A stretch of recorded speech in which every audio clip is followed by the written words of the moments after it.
temos o prazer de receber aqui no nosso Meio-Dia em Brasília, Boris Casoy. Boris Casoy, que está aqui conosco. Boa tarde, Boris, tudo bom? Boa tarde, tudo bem, Zé Inácio? Prazer vir assistindo o programa que vocês começaram ao meio-dia. Confesso que eu nunca havia visto, os meus horários trombam com os horários de vocês. Vou procurar assistir e gravar, viu? Obrigado. Olha, gostei, viu? Gostei. Tenho concordâncias e discordâncias. Achei a análise que vocês fizeram em conjunto muito boa, esclarece quem está assistindo, e isso que eu acho importante. Obriga as pessoas a um exercício, né? Induz as pessoas, permite que quem queira tenha exercício e, especialmente, se informe de maneira correta. Eu já tive vários contatos visuais e auditivos com o antagonista, e tenho admiração por vocês. Essa é a primeira vez que eu falo no site de vocês, e eu me sinto satisfeito por isso. Muito obrigado. Primeira de muitas, tenho certeza. Boris, você foi para a televisão justamente pelo SBT, pelas mãos do Silvio Santos, se me falha a memória, é isso, né? Você Não. TJ Brasil? Não, mas não pelas mãos do Silvio Santos. Entendi. O Santos estava viajando, eu fui procurado pelas pessoas que estavam assumindo o departamento de jornalismo, Marcos Wilson e o Imediato, estavam assumindo, eles me procuraram, almoçamos, eles me propuseram para o diretor, então, para o CEO, né, que era vice-presidente do SBT, era o executivo, sobrinho do Silvio, Guilherme Stoliar, e quem me contratou foi o Guilherme Stoliar. O Silvio, que estava viajando, estranhou. O Guilherme me contou que o Silvio disse: olha, esse cara aí é de jornal, vai comandar o principal jornal da emissora, que história é essa? Mas quando eu fui para o ar, o Silvio telefonou para o Guilherme e disse: olha, vai ser um sucesso. Pelo menos essa história que eu tenho. Mas não foi uma conversa direta com o Silvio, nem foi uma escolha do Silvio. Entendi. Mas depois o Silvio endossou e, como você mesmo disse, gostou do que viu. E ele sempre te deu muita liberdade editorial? Você podia realmente emitir as suas opiniões, o que, aliás, era um diferencial do TJ Brasil da época? Pois é. O Silvio não era um frequentador assíduo do SBT na Vila Guilherme. Por quê? O auditório dele era em outro lugar. O auditório dele era na Taliba Lionel, que era onde ele realizava os trabalhos dele. E o comando ele exercia em home office. Então, quem capitaneava o SBT era o Guilherme Stoliar. De vez em quando tinha um ou outro contato. A condição que eu exigi para ir para o SBT foi de plena e total liberdade. Não se imaginou, nós não imaginávamos que eu iria fazer comentários. Eu que, de repente, achei que havia uma necessidade de comentar. Era o final do regime militar, o começo da administração do Sarney. Então, as coisas ainda tinham uma visão muito estreita de liberdade de imprensa. Enfim, o pessoal nem sabia como exercer. Eu não vim impregnado de grande desejo democrático, eu vim para esclarecer, para tentar fazer o que vocês fazem. Veja, eu fui editor-chefe da Folha de São Paulo, e um pouco daquela liberdade que a gente gozava lá, um pouco não, tudo eu quis transplantar para o telejornal.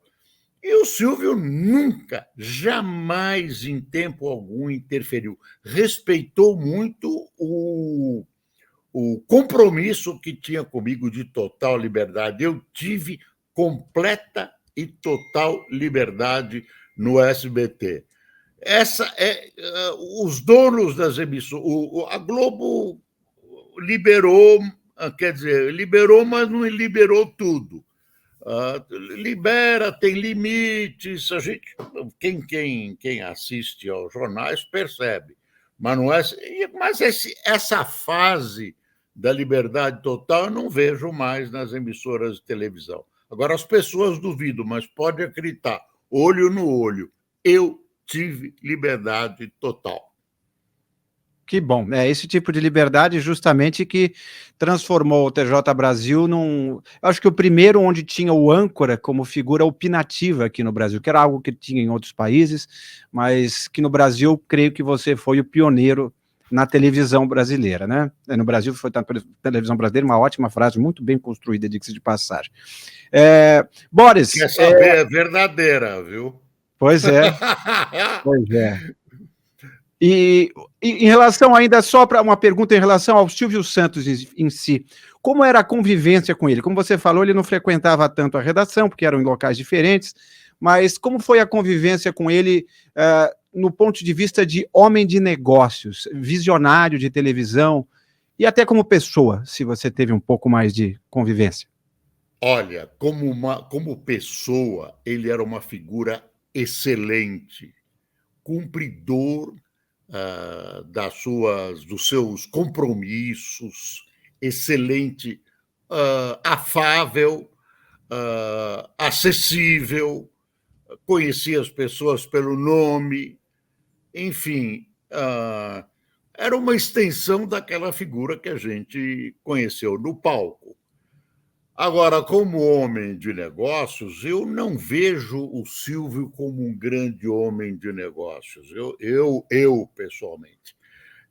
Eu acho que ele é uma figura complexa, é difícil você definir o Silvio com uma palavra ou duas. É uma figura psicologicamente, uma inteligência muito grande, uma esperteza muito grande, mas uma composição muito sofisticada.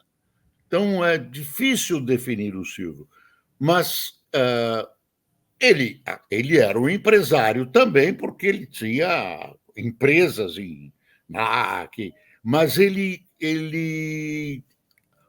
eu acho que a preferência dele, se você dividir entre o empresário e o artista para facilitar as coisas, ele era muito mais artista, com as virtudes e com os defeitos dos artistas, vaidades, enfim, ele era um artista e ele era talvez um estrategista de programação. Agora, grande empresário, ele teve sorte, nem sempre, porque tem o caso do Banco Pan-Americano, com as pessoas que o cercaram. Ele era um intuitivo, que eu acho que intuição é produto da inteligência também. Ele era um intuitivo que soube se cercar de gente muito boa. É uma visão pessoal minha, eu não via nele virtudes empresariais. Eu não via nele.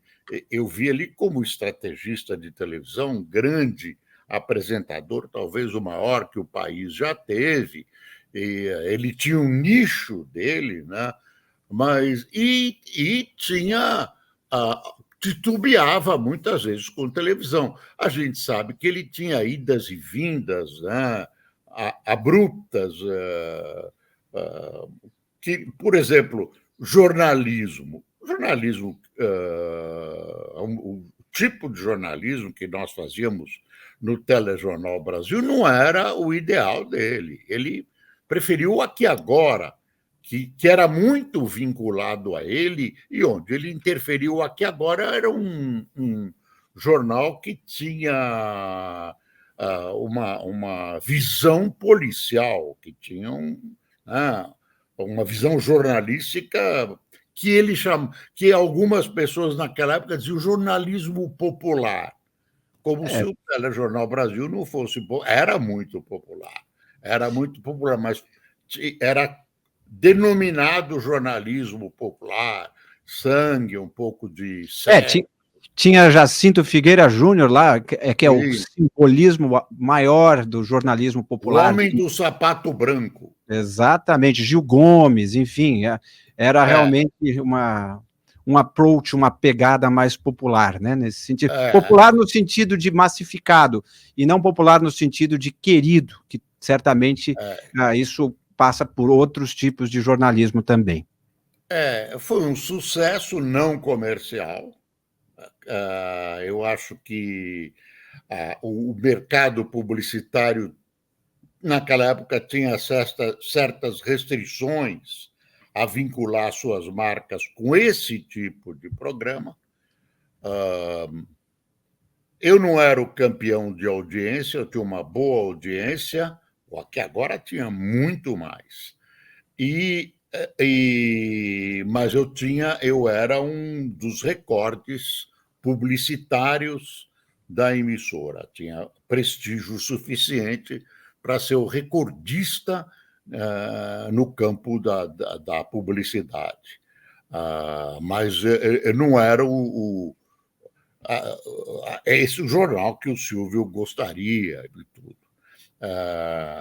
Coisas que ele titubeava, de repente todo mundo estava demitido, de repente no dia seguinte voltava atrás, ou então um jornal, um programa que ele telefonava e interrompia, ou trocava de horário no mesmo dia. Quer dizer, tinha um pouco de caos nessa visão dele e nessa busca por audiência. Ele tinha uma visão, a meu ver, correta da concorrência com a Globo, ele não tinha cacife para enfrentar a qualidade da Globo. Então, enfim, aquelas novelas mexicanas daquela época eram baratas, e ele tinha uma reclamação que ele fazia com o Ibope, uma época o fato que me veio à cabeça agora, uma época ele queria juntar o elenco do SBT, a gente reclamar do Ibope para o presidente da República, umas coisas assim, ele era um ser humano, ele está sendo pintado como um deus, ele era um ser humano falível como todos nós, mas tinha esse lado artístico, esse lado televisivo, esse contato, essa visão do que era popular, que era resultante em termos de popularidade, esse calor de trato mútuo com as colegas de serviço dele, que eram colegas de trabalho, que era o seu auditório, e onde ele tirava o Ibope. Ele dizia, eu conversei com o meu auditório, perguntei, eles gostam disso, é uma média das pessoas e tal. Não era, mas era assim. Então, era essa parte meio extravagante do Silvio. Isso não quer dizer que era predominante nele, era uma parte da personalidade dele.